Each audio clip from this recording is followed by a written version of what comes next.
transparency of Groom Lake.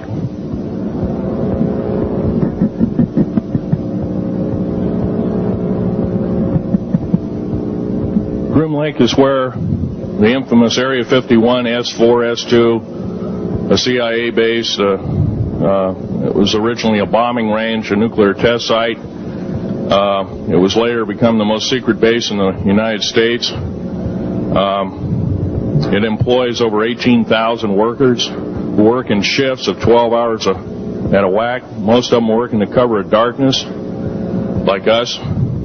We built 9 underground military bases there, each with an average capacity capable of basically a city underground, roughly 4¼ cubic miles hollowed out underground. They have boring machines, for instance. They don't bore, they literally vitrify and melt the rock, deflagrate the rock. It's a very sophisticated laser melting and deflagrating system. It reduces the rock to a powder and then melts the remaining rock as a coating on the inside of the base, so you don't have to use gunite cements and other kinds of things like that. That's all old hat now. Technology is just basically the new technology we get is the old hat of the military. I'm going to be real brief about it. I carried a level 1 security clearance, the Riley 38 factor. There are very few of us. There's nobody except myself, to my knowledge, talking like this. Nobody. I'm breaking the law. I'm breaking world as well as federal law, coming out and even talking about this to a group of people. I love my country more than I love my life. 2 weeks ago, I was shot in the shoulder.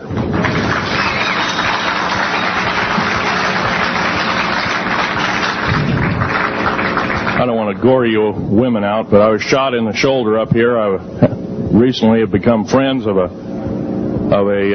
retired FBI agent who took me under the wing. He says, I've never seen a person braver than you. And I said, well, there's more coming.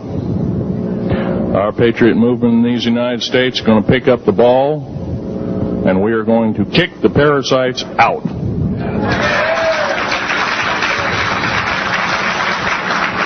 First of all, George Washington and Thomas Jefferson, a few other founding fathers, Patrick Henry to mention a few, all had visions that these United States is going to live 700 years from where they were standing, and that was somewhere around the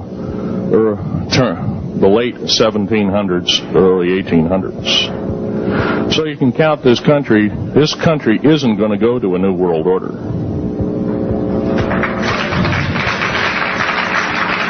I believe firmly in constitutional law. I'm not very well skilled in it, and that's my embarrassment. But I'm going to be real blunt about it.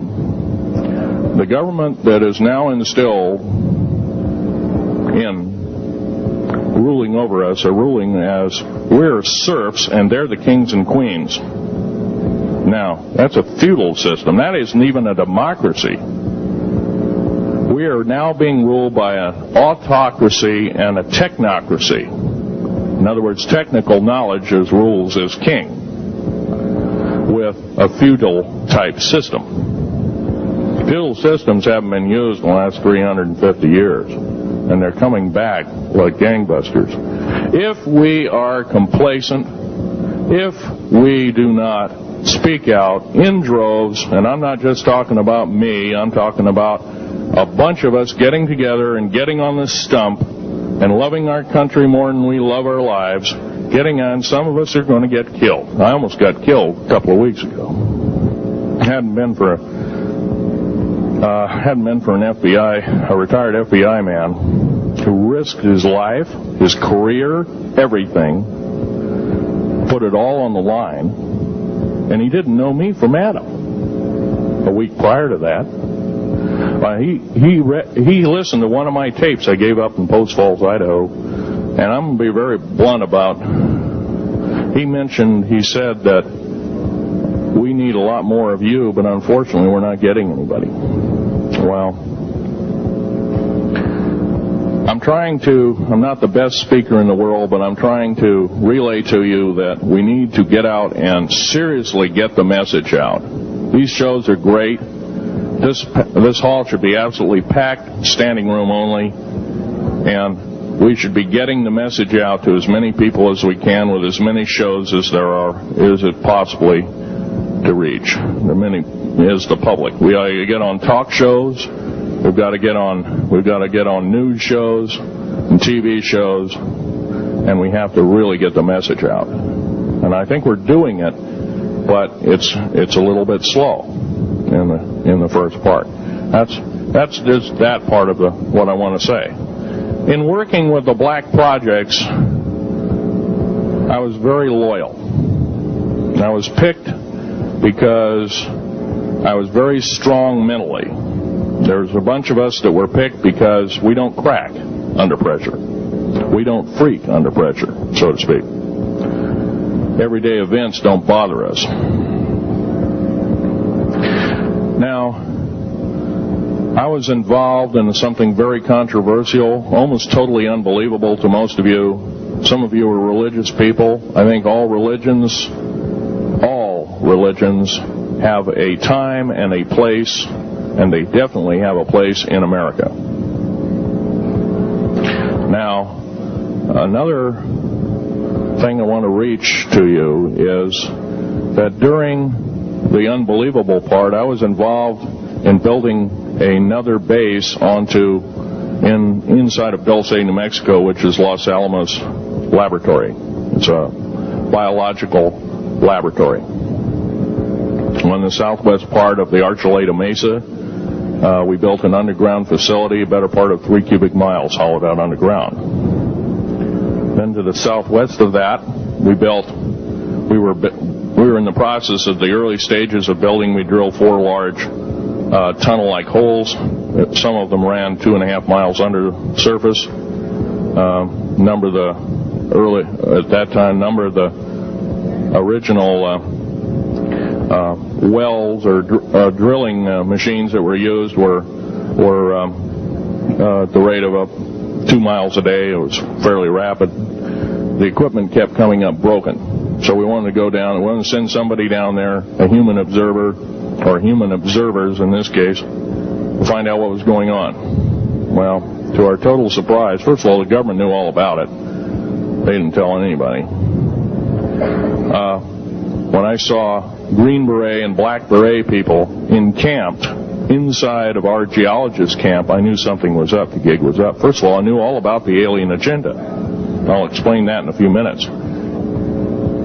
The large alien grays had been encamped there for as best as believed possible about 400 or 500 years. It had been one of their internal bases. And we drilled holes right on top of it.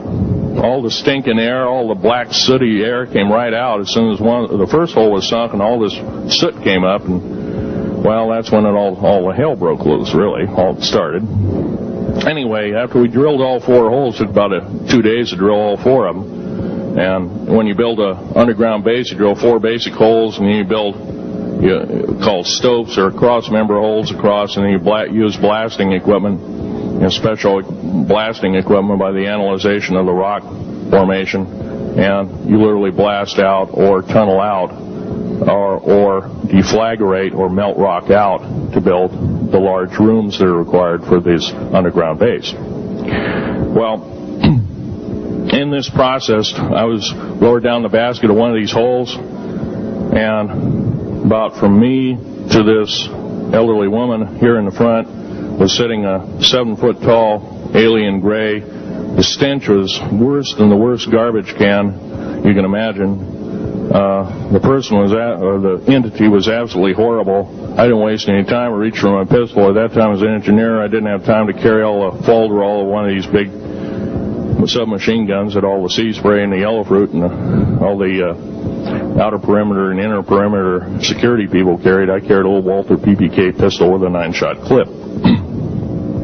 This was in late August of 1979. Now, you got a regular suit of clothes, you got a regular clothes on, plus you're in almost like a spacesuit environment, and you're reaching for a gun.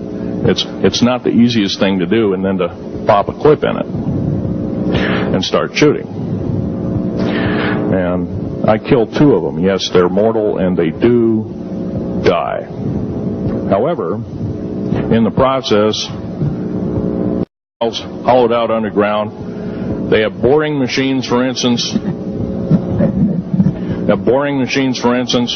They don't bore, they literally vitrify and melt the rock, deflagrate the rock. So the infamous Area 51, S4, S2, a CIA base, it was originally a bombing range, a nuclear test site. It was later become the most secret base in the United States. It employs over 18,000 workers who work in shifts of 12 hours at a whack. Most of them work in the cover of darkness, like us. Transparency of Groom Lake.